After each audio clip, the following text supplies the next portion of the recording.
Hello, my name is Dr. Dewan S. Raja. Today I will discuss about the blood supply to the duodenum and head of the pancreas. Let's start with the arterial supply. The blood supply to the head of the pancreas and the duodenum are primarily provided by branches of the celiac trunk and the superior mesenteric artery.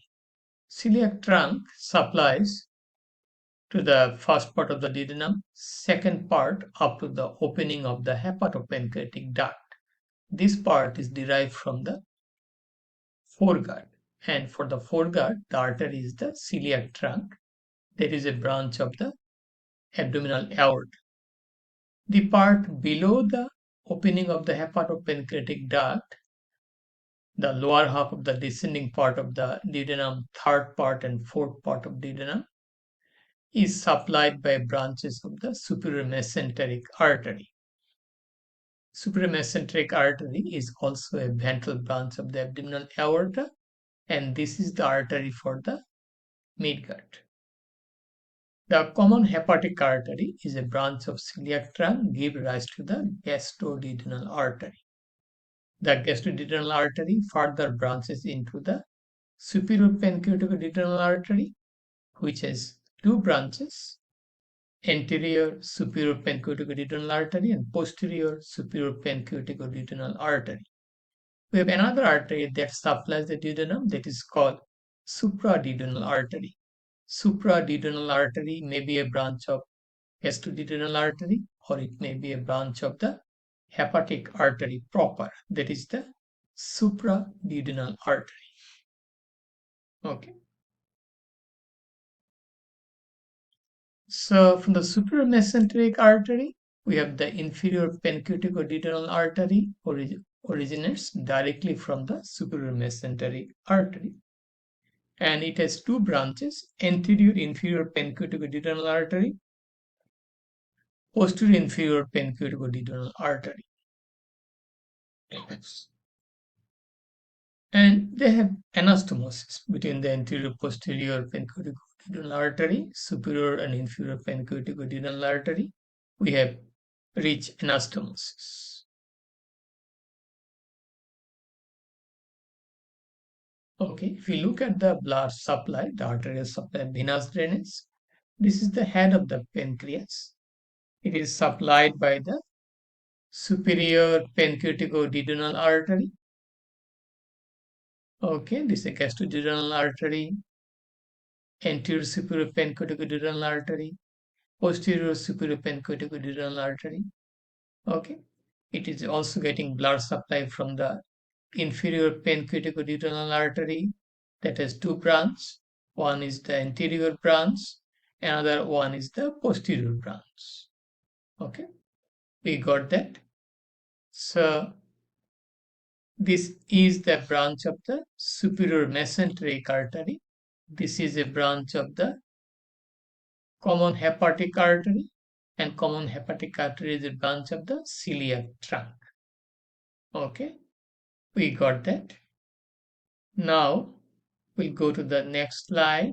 Here, posterior view, we are seeing from the common hepatic artery, gastroduodenal artery has two branches. One is anterior superior pancreaticoduodenal artery, and the one is the posterior superior pancreaticoduodenal artery. From the superior mesenteric artery, we have also two branches. One is the anterior inferior pancreaticoduodenal artery, another one is the posterior inferior pancreaticoduodenal artery. Okay, we got that.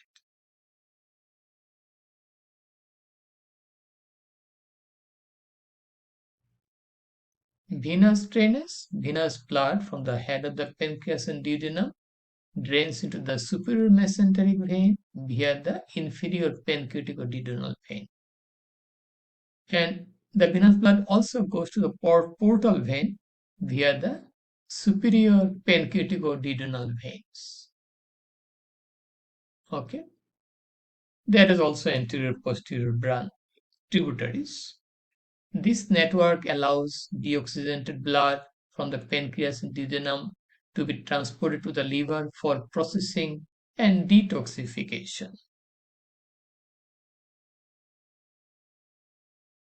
Okay, if you look at that, this is the portal vein formed by the union of the splenic vein and superior mesenteric vein.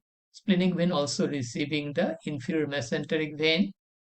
From the portal vein, we are getting the superior pancreaticoduodenal vein. It has two tributaries, anterior superior pancreaticoduodenal and posterior superior pancreaticoduodenal vein.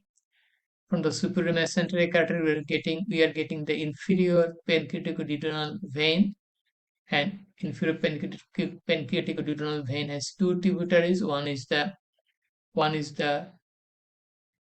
anterior, another one is the posterior pancreaticoduodenal vein. Posterior is here, posterior. This is the posterior, and this is the anterior pancreaticoduodenal vein. Okay, so this vein will contribute in the venous drainage of the head of the pancreas as well as the duodenum.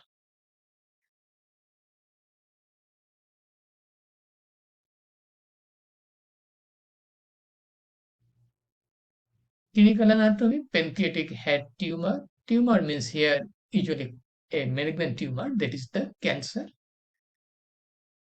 Surgical procedure is done, that is called Whipple procedure. What is that procedure? During the procedure, like Whipple's procedure, pancreas and duodenum are taken together. They should be taken out. So pancreaticoduodenectomy, which involves removal of the head of the pancreas and the duodenum. Tumors in the head of the pancreas may involve the surrounding arteries, particularly pancreaticoduodenal arteries, due to their close anatomical relationship. And tumor also block the hepatopancreatic duct. Pancreatitis may cause hemorrhage from the pancreaticoduodenal arteries. There may be aneurysm, pseudoaneurysm in the wall of the artery due to pancreatic juice that may rupture, may lead to bleeding, and that may lead to pancreatic pseudocyst. And that's all about the arterial supply and venous drainage to the duodenum, head of the pancreas. The duodenum also get the arterial supply from the first jejunal branch of the superior mesenteric artery, as well as initial part, it also get blood supply from the right gastric artery. Like initial part of the duodenum also there is venous drainage via the right gastric vein. That is also possible. Okay, so that's all about the blood supply of the head of the pancreas. Very important, because in Whipple procedure, head of the pancreas tumor, duodenum is also excised out along with the head of the pancreas. So if you have any question, please feel free to ask me. Please share the information with your friends. Please support my channel. Please subscribe me. Have a nice, wonderful, and blessed day. Bye now.